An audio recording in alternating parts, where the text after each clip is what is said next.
ಯಾರು? ಚರ್ಮದಿಂದ ಚಪ್ಪಲಿಯನ್ನ ಮಾಡ್ತಕ್ಕಂತ ಒಬ್ಬ ವ್ಯಕ್ತಿ. ಆದ್ರೆ ಅವನ್ ಮಹಾನ್ ಭಕ್ತ ಕೂಡ ಆಗಿದ್ದ, ತುಂಬಾ ಒಳ್ಳೆ ಭಕ್ತ. ತನ್ನ ಕರ್ತವ್ಯದಲ್ಲೇನೆ ಸದಾ ನಿರತನಾಗಿರ್ತಿದ್ದ.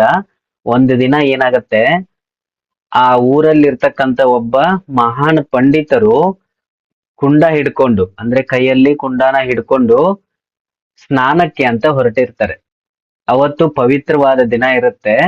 ಆ ಮಚಗಾರನ್ನ ಕುರಿತು ಕೇಳ್ತಮ್ಮ, ಸಾರಿ, ಚಪ್ಲಿನ ಹೊಲಿತಕ್ಕಂತ ರಾಮದಾಸ್ ಅಂತೇಳಿ ಅವರನ್ನ ಕುರಿತು ಕೇಳ್ತಾನೆ.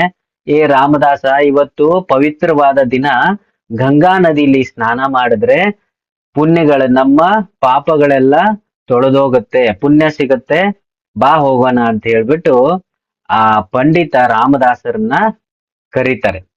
ಕರೆದ ತಕ್ಷಣ ರಾಮದಾಸರು ಒಂದು ಮಾತು ಹೇಳ್ತಾರೆ, ಭಕ್ತಿ ಅಂತಕ್ಕಂಥದ್ದು ಗಂಗಾ ನದಿಯಲ್ಲಿಲ್ಲ, ನಮ್ಮ ಹೃದಯದಲ್ಲಿದೆ. ಆದ್ರೆ ನೀವು ಕರಿತಾ ಇದ್ದೀರಿ, ನನಗೆ ತುಂಬಾ ಖುಷಿ ಆಯ್ತು.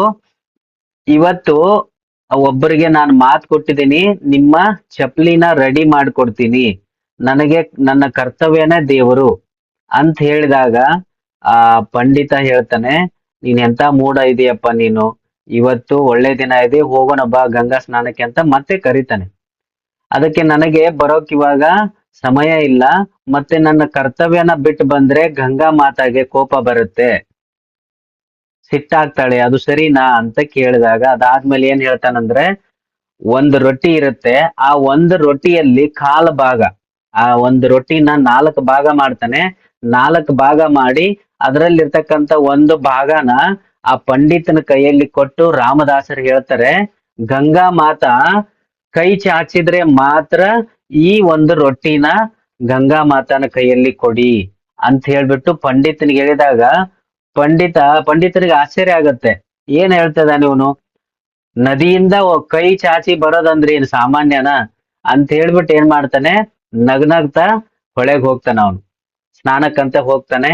ಸ್ನಾನಕ್ ಹೋದಾಗ ಆ ನದಿ ಮುಂದೆ ನಿಂತು ಹೇಳ್ತಾನೆ, ಸುಮ್ನೆ ಹಾಸ್ಯಾಸ್ಪದವಾಗಿ, ನೋಡಮ್ಮ ಗಂಗಾ, ನಿನ್ನ ಭಕ್ತನಾದ ರಾಮದಾಸ ನಿನಗೆ ಆ ಕಾಲ್ ಭಾಗ ರೊಟ್ಟಿ ಕೊಟ್ಟಿದ್ದಾನೆ, ನೀನ್ ಇದನ್ನ ಸ್ವೀಕರಿಸು ಅಂತ ಹೇಳ್ಬಿಟ್ಟು ತಮಾಷೆಯಾಗಿ ಹೇಳ್ತಾನೆ ನಗ್ನಗ್ತಾ. ಆದ್ರೆ ಆ ನದಿಯಿಂದ ಪೂರ್ತಿ ಅಲೆಗಳೆಲ್ಲ ಎದ್ದು ಬಂದು ಆ ನದಿಯಿಂದ 2 ಕೈ ಮೇಲ್ಗಡೆ ಬರುತ್ತೆ. ಈ ರೀತಿ 2 ಕೈ ಮೇಲ್ಗಡೆ ಬಂದ ತಕ್ಷಣ ಆಶ್ಚರ್ಯ ಆಗತ್ತೆ ಅವನಿಗೆ. ಆ ರೊಟ್ಟಿಯನ್ನ ಆ ಕೈಗಳ ಮೇಲೆ ಇಡ್ತಾನೆ, ಗಂಗಾ ಮಾತನ ಕೈಗಳ ಮೇಲೆ ಇಡ್ತಾನೆ. ಯಾರು? ಆ ಪಂಡಿತ.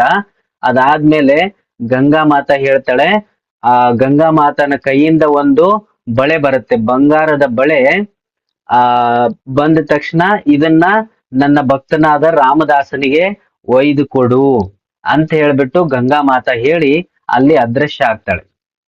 ಅದೃಶ್ಯ ಆದ ತಕ್ಷಣ ಇಮ್ಮಿಡಿಯೇಟ್ ಆಗಿ ಆ ಪಂಡಿತ ಏನ್ ಮಾಡ್ತಾನೆ ಅಂತಂದ್ರೆ, ಈ ಬಂಗಾರದ ಬಳೆನ ಆ ಚಪ್ಪಲಿ ಹೊಲಿಯವನ್ ತಗೊಂಡ್ ಏನ್ ಮಾಡ್ತಾನೆ, ಇದನ್ನ ನಾನು ರಾಜ್ಯಕ್ಕೆ ಒಯ್ಬೇಕು ಅಂತ ಹೇಳ್ಬಿಟ್ಟು ಏನ್ ಮಾಡ್ತಾನ, ಅಲ್ಲಿ ಇರ್ತಕ್ಕಂತ ಅರಮನೆಗೆ ಹೋಗಿ, ರಾಜ್ಯಕ್ಕೆ ಹೋಗಿ ರಾಜನ ಕೈಯಲ್ಲಿ ಆ ಬಂಗಾರದ ಬಳೆನ ಕೊಡ್ತಾನೆ.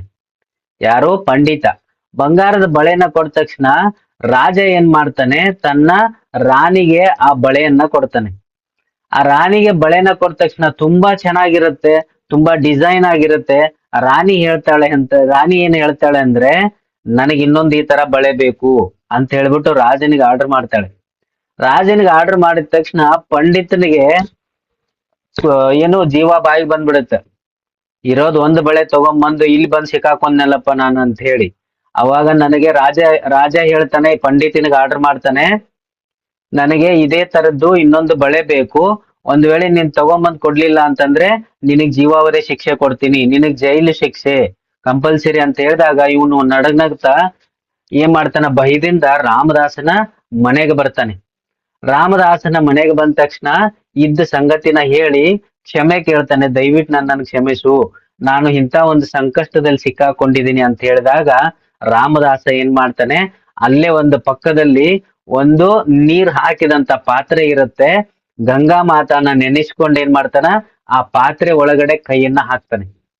ಪಾತ್ರೆ ಒಳಗಡೆ ಕೈ ಹಾಕಿದ ತಕ್ಷಣ ಅದೇ ರೀತಿಯಾದಂತ ಬಳೆ ಆ ನೀರಿನಿಂದ ಗಂಗಾ ಮಾತಾ ಕೊಡ್ತಾಳೆ. ಗಂಗಾ ಮಾತಾ ಕೊಟ್ಟ ತಕ್ಷಣ ಆ ಬಳೆನ ಓದ್ಬಿಟ್ಟು ಪಂಡಿತನ ಕೈಯಲ್ಲಿ ಕೊಡ್ತಾನೆ. ಪಂಡಿತ ಓದು ಮಹಾರಾಜನಿಗೆ ಕೊಡ್ತಾನೆ. ಮಹಾರಾಜನ್ ಕೊಟ್ಟ ತಕ್ಷಣ ಮಹಾರಾಜನು ಕೂಡ ಖುಷಿ ಆಗ್ತಾನೆ, ಮಹಾರಾಣಿನೂ ಕೂಡ ಖುಷಿ ಆಗ್ತಾಳೆ. ಇದರ ಒಂದು ತಾತ್ಪರ್ಯ ಇಷ್ಟೇ, ಭಕ್ತಿ, ಒಳ್ಳೆ ಮನಸ್ಸು, ಒಳ್ಳೆ ಹೃದಯದಿಂದ ನಾವು ಯಾವಾಗ ದೇವರನ್ನ ಕರಿತೀವಿ, ಖಂಡಿತ ನಮ್ಮ ಹಿಂದೆ ಪ್ರತ್ಯಕ್ಷ ಆಗಿ ನಮಗೆ ಆಶೀರ್ವಾದ ಮಾಡ್ತಾನೆ. ಬರೀ ನಾವು ಪೂಜೆ ಪುನಸ್ಕಾರ ಮಾಡೋದ್ರಿಂದ, ಇಂಟರ್ನಲ್ಲಿ ಒಳಗಡೆ ಒಂದ್ ಮನಸ್ಸು ಹೊರಗಡೆ ಒಂದ್ ಮನಸ್ಸು ಇಟ್ಕೊಂಡು ಪೂಜೆ ಮಾಡೋದ್ರಿಂದ ಯಾವುದೇ ರೀತಿಯಾದಂತ ಪ್ರಯೋಜನ ಆಗಲ್ಲ ಅನ್ನೋದು ಈ ಒಂದು ಕಥೆಯ ತಾತ್ಪರ್ಯ. ಸರಿನಾ?